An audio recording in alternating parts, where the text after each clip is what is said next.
gente, hoje a gente está aqui com a nossa série de líderes propulsores, com mais um executivo e um líder que a gente admira absurdamente. A gente conhece o Ivan desde a trajetória dele do Grupo Boticário, mas ele é uma pessoa que coleciona resultados não só pela questão de inovação, de olhar para indicadores, mas acima de tudo pelo equilíbrio que ele tem, né, na questão de empatia, na questão de seres humanos, na questão de desenvolvimento de pessoas. Eu, particularmente, tenho alunos e tenho clientes que passaram pela gestão do Ivan, desde o Boticário, C&A, Iguatemi, entre tantas outras empresas, e até hoje falam do quanto aprenderam com ele e acompanham essa trajetória com muito orgulho. E eu quero de verdade, Ivan, agradecer a tua presença. A gente está muito contente de você ter aceitado esse bate-papo para inspirar outras pessoas.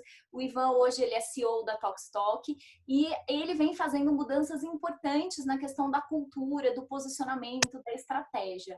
E aí, Ivan, eu queria aproveitar, né, para você dar um oi, obviamente, se apresentar, mas já trazer uma reflexão, porque a gente sabe que o varejo vem passando por mudanças fortes e desafios constantes desde essa questão da pandemia, e a Tokstok está posicionada aí nesse varejo. Eu queria que você contasse um pouquinho para a gente, desde que tudo isso aconteceu, quais foram aí, né, os principais impactos, como é que vocês lidaram com tudo isso, por esse teu olhar aí de executivo que está à frente de toda essa operação. Andréa, bom dia. Super obrigado pelo convite. Antes de mais nada, o carinho e a admiração são recíprocos, né? A gente se conheceu numa jornada conjunta ali no Grupo Boticário. Ela gerou não só frutos para aquela ocasião, né, no Bote, com os franqueados, mas ela foi aprofundando a nossa relação, né, pessoal, entre mim, você, a Lu, a própria Capta, mas também nos apoiando em alguns projetos aqui na Tokstok, e tem sido um grande prazer trabalhar com vocês, razão da honra aqui do convite, muito obrigado, né?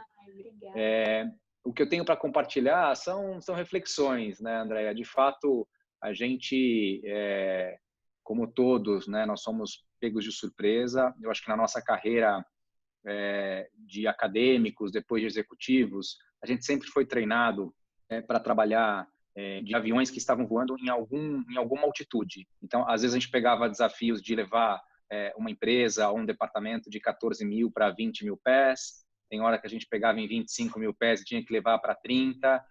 Tem hora que tinha que dar uma desacelerada, fazer uma mudança de CD, fazer alguma outra coisa mais estruturante e reduzir a velocidade, né? Saía de 35 mil pés de altitude e descia para 26. Mas era muito variação sobre temas que a gente dominava.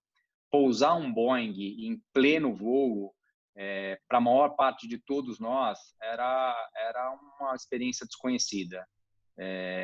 E eu acredito que as primeiras 2, 3 semanas tenham sido semanas de muito medo, de muito pavor, né? A gente passou, né, e ainda tem passado por algumas fases assim, de lidar com o desconhecido, mas algumas coisas já foram ficando também para trás. Então, houve uma primeira fase ali onde a preocupação foi muito grande com a segurança, né, tanto dos nossos consumidores como dos nossos funcionários. A maior parte das operações de varejo fecharam ali por volta do final de março, né, ali entre o dia 15 e o dia 25. A maior parte dos varejistas fecharam todas as lojas, mesmo em São Paulo, que era o centro, né, do problema até então, mas isso se estendendo até praças em que nem tinham casos ainda, né? A gente tem operações em Natal, em Belém, naquele momento não estavam, e a gente, de fato, optou por fechar pela segurança. Apareceram temas de fluxo de caixa, então, quando você fecha a maior parte das lojas, como é que as empresas seguem trabalhando com a sua estrutura de capital, tanto para manter a cadeia de fornecimento, o pagamento aos fornecedores, como, né, os empregos e os salários dos funcionários. Então, apareceram ali temas bem relevantes, e a operacionalização disso tudo, né? O próprio e-commerce de muitas marcas, inclusive a nossa, foi alavancar para um patamar muito maior, mas isso também trouxe gargalos, né, de operação, de linhas de pick, pack e expedição. A gente precisou se organizar de uma outra forma. Eu acho que atualmente a gente tem se preparado para a reabertura, né? Isso também tem sido um desafio igualmente complexo. Sim. Cada município tem a sua legislação, cada um tem um requisito para a reabertura. A gente também segue tendo o receio de segurança do consumidor e do funcionário nessa reabertura, os padrões de EPIs, e distanciamento e tudo mais.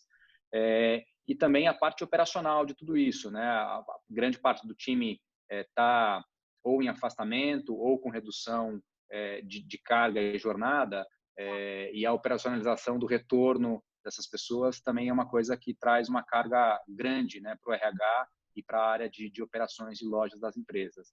Mas acho que aos poucos a gente foi encontrando essa nova rotina. Eu acho que a parte de pânico, medo e pavor foi passando, mas ainda tem temas bastante críticos que seguem nas nossas agendas, né? Sim. E aí, quando você fala desse tema e o RH e as pessoas, que cuidados específicos, assim, quando você pensa na Tokstok, você como CEO, você teve em relação à gestão das pessoas nesse momento que é mais sensível, Ivan? Acho que tem alguns aspectos aqui, Andréa. Tem um aspecto do cuidado físico propriamente dito. Uhum. Então, como eu te falei, acho que a própria decisão de fechar a loja, por mais traumática que seja, ela também é percebida pela comunidade de consumidores e pelos funcionários como a preocupação e o cuidado da empresa, né, com relação à saúde das pessoas, das famílias dessas pessoas. Então, acho que tudo começou por aí, né? Agora, no retorno, toda essa preocupação com EPIs, com o distanciamento nas lojas, as limpezas, né, de pin-pad, de maçaneta, de porta, de ponto eletrônico, Nossa, onde você cada passa o detalhe. dedo. Tem muito detalhe, né? E esses cuidados têm que ser, de fato, pensados, né? No CD, que tem... O CD é o coração nervoso, né? Numa loja, quando um funcionário não está muito bem, você tem condição de alterar a escala, substituir. Se o CD entra em colapso, o coração inteiro da empresa para, né? Então, no CD, essas preocupações são levadas a um nível ainda superior de realmente medição de temperatura, implantação de um questionário da OMS que tenta, né, averiguar hipóteses que antecipem algum problema físico e por aí vai. Passado o cuidado físico, né, quase que percorrendo um pouco de Maslow, aí eu acho que entra uma parte do cuidado emocional, do carinho, do zelo com a equipe, né? A gente tinha já institucionalizada na Tokstok uma live de operações.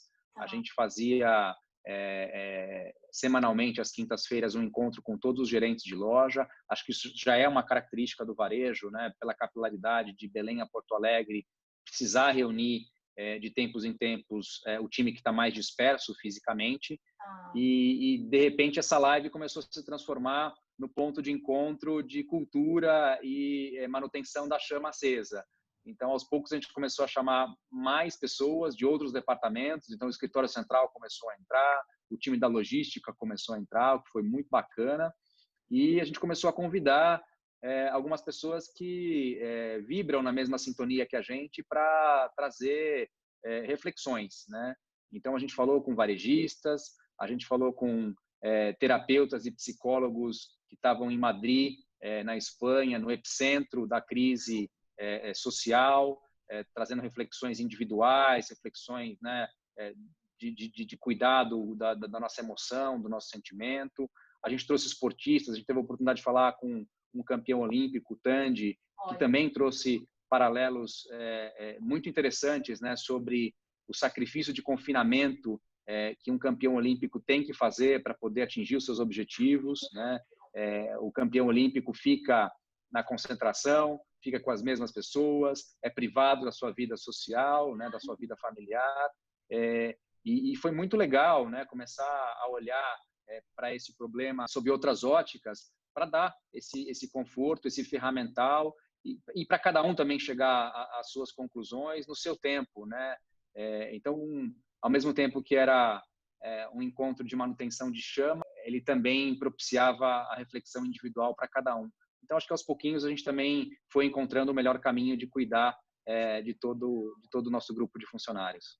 Porque isso é uma coisa que eu acompanho um pouco nos bastidores, né? O quanto que, principalmente quando veio essa tua gestão e você fez muitas transições no sentido da cultura e de resgatar algumas coisas da raiz, até dos fundadores, o quanto que as pessoas estão cada vez mais apaixonadas, né? Quando você, junto com o teu time, com a tua gestão, lançou a questão do fazer bater a cada dia um novo coração verde, o quanto que as pessoas realmente eu sinto isso porque eu acompanho não só os bastidores de gestão com as pessoas que eu conheço, mas nas redes sociais a galera faz questão de publicar e de falar desse orgulho de uma forma tão espontânea, né, Ivan? E hoje em dia isso não é uma coisa tão simples de acontecer numa dimensão tão grande quando você tem várias lojas espalhadas e a gente vê líderes que ao mesmo tempo são apaixonados como seus times, tem muitos anos, tem muita gente com muitos anos de casa, né, Ivan? E você parece conhecer cada um deles. Aí eu vejo, né, quando eu participei, inclusive ontem, como é que você consegue, eu não sei como, saber da história aí de cada um. Isso eu imagino que deva exigir de você não sei, uma dedicação, ou se isso já é teu, se você sempre investiu nessa questão. Acho que isso, nesse momento, vem sendo uma coisa cada vez mais importante, né? Super, Andréa.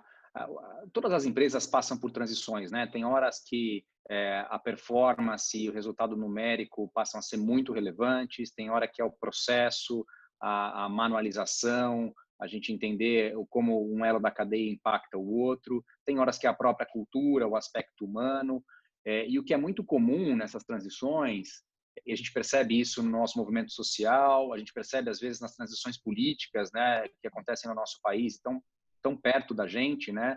É que no momento que você passa de uma etapa da transição para outra, existe uma vontade que eu acho que está inata ao ser humano de negar a anterior, né? De dar menos importância ao que estava sendo valorizado há poucos meses, né? Ou anos atrás. E isso é um movimento muito deletério, porque ele acaba provocando dentro das organizações o sectarismo, né? O novo versus os antigos, os que estão a favor da mudança e os que estão contra a mudança. E não existe isso, né? A sucessão das diferentes gestões que olham para diferentes ângulos é que faz de uma empresa mais forte. Então, você poder, de fato, valorizar o que cada uma dessas etapas teve, né, contribuiu para a história da empresa, e saber enaltecer, né, pela contribuição e não pelo que eventualmente tenha ficado para trás, é o que acaba congregando as pessoas para um olhar para o futuro. E é o futuro que une, né? O passado já ficou para trás. Então, se a gente souber enaltecer os pontos do passado que nos trouxeram até aqui, e também dar uma visão crível, uma visão tangível, que as pessoas consigam se congregar com relação ao futuro, todo mundo vem. E aí todo mundo se sente de alguma forma representado. Como você viu em algumas das nossas lives, né? Tem gerentes de 28, de 30 anos e tem ainda um coração pulsante, né, uma temperatura alta, uma paixão latente pela empresa, e tem gente muito nova se conectando da mesma forma. E eu acho que o nosso exercício, que tem que estar na intenção, tem que estar nas palavras e tem que estar também na atitude, é de valorizar e reconhecer todos eles igualmente. Não tem ninguém melhor do que ninguém. Nossa, isso é muito perfeito. E aí, se a gente fosse falar até, porque quando eu olho para você e penso na tua trajetória, você é um cara que investe muito nessa questão do autoconhecimento também, né, Ivan? Você fala isso para o seu time, você conta dos seus insights, você fala da tua vulnerabilidade. Agora, se você tivesse, né, se desse essa liberdade pra gente, para quem está assistindo a gente, se tivesse assim, sei lá, um diário de bordo do Ivan nesse momento que você pousou o Boeing, o que você tem feito diariamente para garantir essa tua resiliência e dirigir uma empresa desse tamanho em meio a essa imprevisibilidade toda? Que segredos você tem aí para compartilhar com a gente, Ivan? A gente já troca há bastante tempo, né, André? A gente também tem uma afinidade de pensamento com relação às corporações que fica fácil esse diálogo, né? Acho que tem autores como a Brené Brown lá, né, que fala sobre, né, a vulnerabilidade dos líderes, que é um conceito que ecoa muito na gente e que traz muita verdade verdade, né, para a posição de liderança, e eu comungo com isso. Então, eu não tenho muita restrição e problema em mostrar as minhas vulnerabilidades, os pontos em que eu acertei, os pontos em que eu preciso de apoio da equipe e os pontos em que eu também sinto orgulho da minha própria história, né? Eu acho que nesse começo assim de crise, eu também, né, como você, faço terapia e pude logo no início, orientado pela minha própria terapeuta, ler um pouquinho de Viktor Frankl, né? Eu fui buscar um pouco de sentido na conexão com o sofrimento mais agudo, né? Então, não Nossa. é foi até engraçada essa reflexão, porque no começo foi duro, né? Porque você já está passando por um problema e você vai fazer uma leitura que é ainda mais introspectiva e ainda mais profunda, né? Mas de fato, assim, quando você olha o sofrimento maior, você volta para o sofrimento atual e fala, putz, isso aqui não é tão difícil, né? Acho que tem algumas reflexões. Eu lembro de ter recebido uma mensagem, André, que falava, pensa eu ali nos idos de 1900, né? Com 14 anos, essa pessoa vivenciou uma guerra mundial que durou 4 anos, né? No final dessa guerra mundial, em 1918, começa a gripe espanhola, que durou mais uns 2 anos, né? Quando essa pessoa tinha aproximadamente 29, 30 anos, veio a Grande Depressão Americana e também, né, o mundo capitalista conhecido até então, né? Depois, quando essa pessoa tinha 39 para 40 anos, começou a Segunda Guerra Mundial, né? E a filosofia do tudo pode ser pior, ela não é tão confortante assim, né? A gente não tem que nivelar por aí, mas de fato, quando a gente olha para essas outras realidades, seja a descrita lá no livro do Viktor Frankl, seja imaginando uma pessoa que nasceu em 1900 e, né, quais jornadas e quais etapas da vida ela vivenciou da história da humanidade, a gente olha para nós e fala, putz, nós temos que ter energia, temos que encontrar forças para enfrentar isso, né? O nosso próprio repertório de formação e leitura, né, e filme e teatro também tem que servir para isso, né? Então eu também voltei muito inspirado por coisas que a gente leu e viu sobre Churchill, né? Muitos princípios de verdade, né? Então não tratar ninguém de forma infantilizada. Gente, estamos passando por um problema, o caixa da empresa vai precisar se reequilibrar, nossa venda, né, nós perdemos entre 70% e 80% da nossa venda de um dia para a noite, né? Como é que todo mundo tem visibilidade da situação real, como é que a gente está. Então, verdade é muito importante. Acho que onipresença é bastante importante. Então, tá participando dos fóruns, ora liderando algumas conversas, ora entrando numa reunião com o comercial, numa reunião com o time de RH, apenas para estar lá como ouvinte, né? As pessoas perceberem que todo o time executivo está presente, não apenas o Ivan, e manter a atividade, né?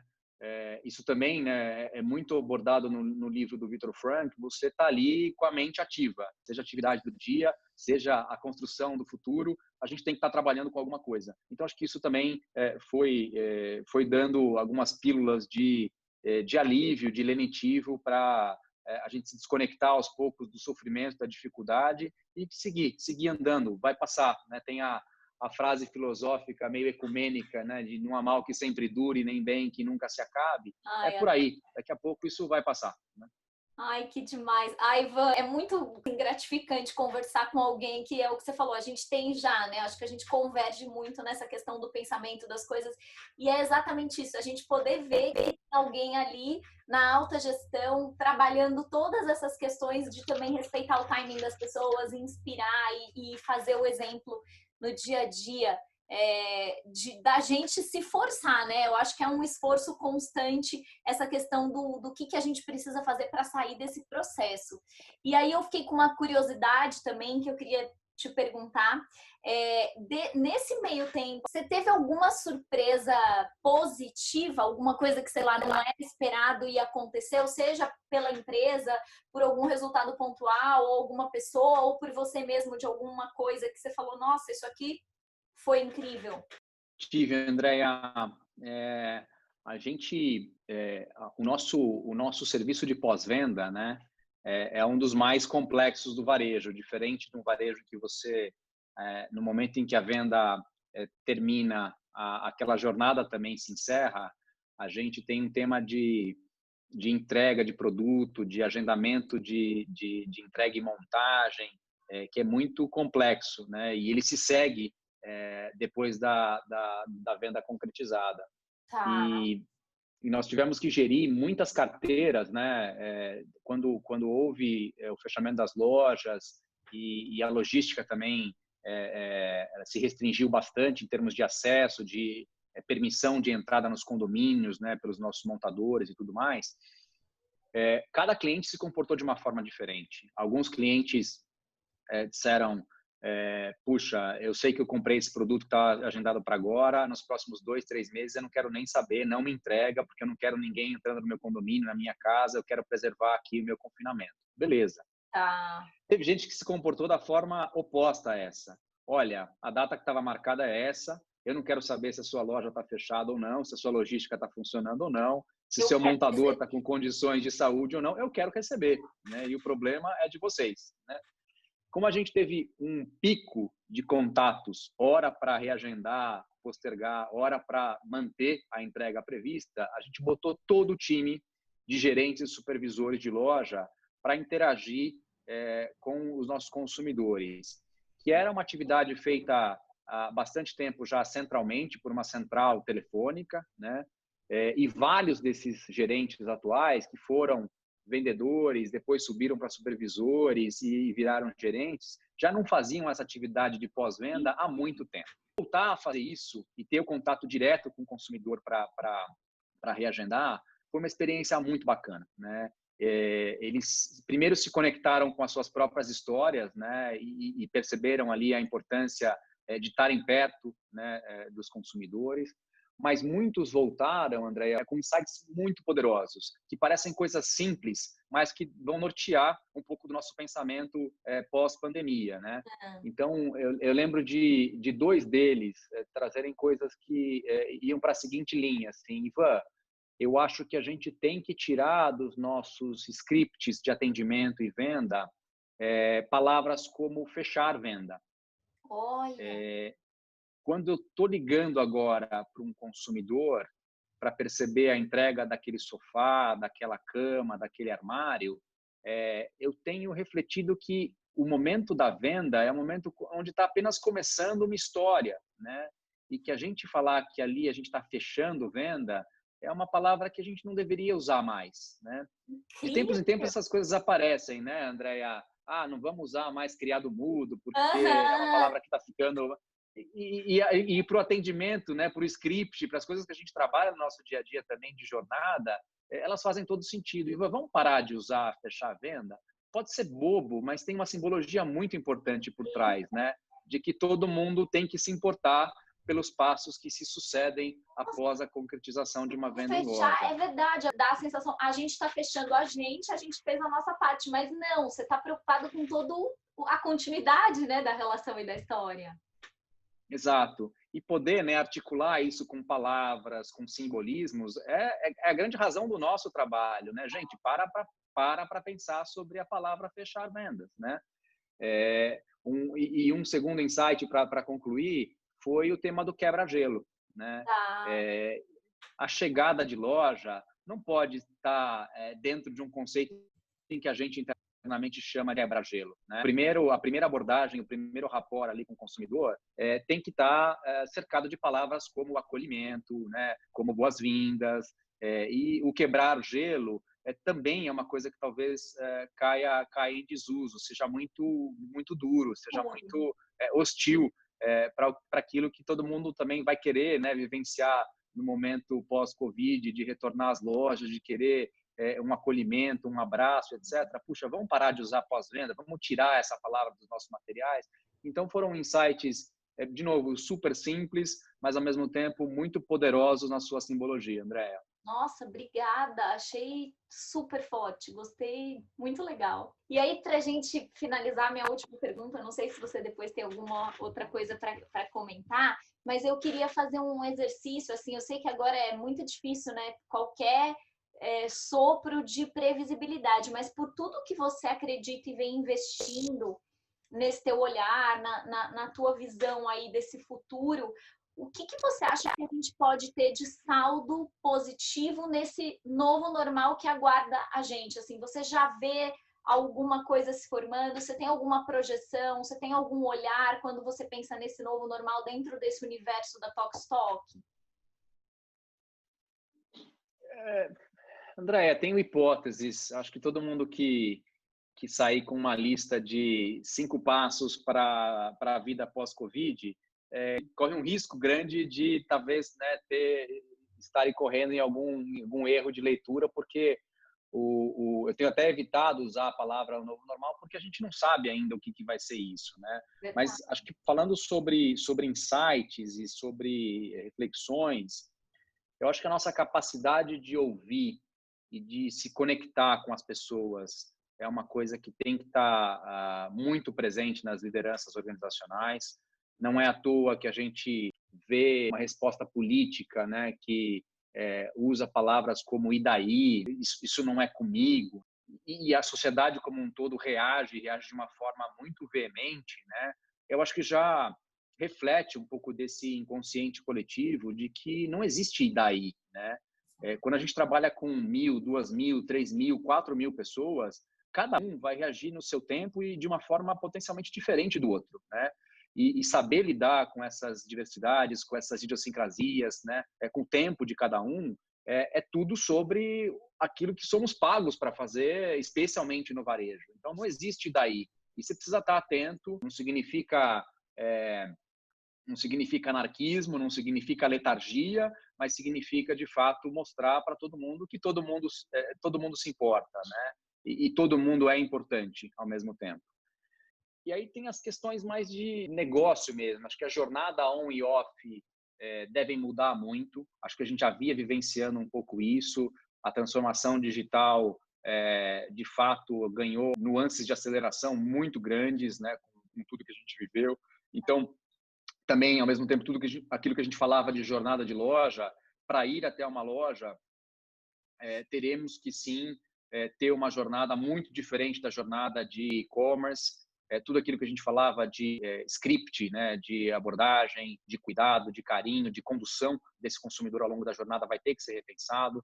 O próprio footprint físico, né, marcas que têm um volume de lojas bastante importante, vai ter que repensar a função dessas lojas, né, que pode ser plenamente adaptada para mini centros de distribuição que apoiem e avancem o e-commerce de uma forma mais efetiva, mas pode ser que a gente também tenha que ser confrontado com o movimento de avaliar performance de portfólio e eventualmente até fechar algumas dessas lojas, né?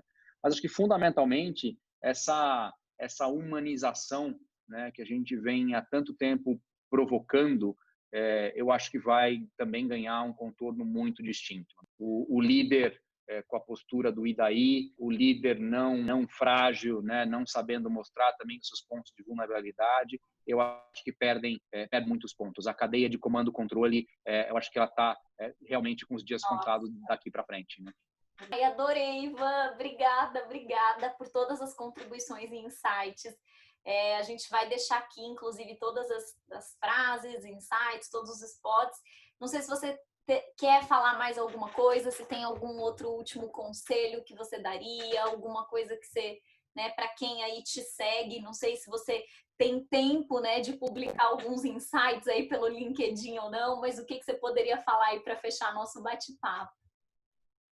André, eu tenho só de novo a te agradecer. Tem sido uma jornada bastante grande e o que eu tenho falado muito por time, né, nós estivemos juntos com parte do nosso time ontem, é que essa reflexão de propósito corporativo também se reflita numa reflexão de propósito individual, né? Tenho insistido muito com o meu time mais direto e com a companhia de uma forma geral, que se o propósito nosso individual se resumir à atuação como profissional, ele é muito pouco, né?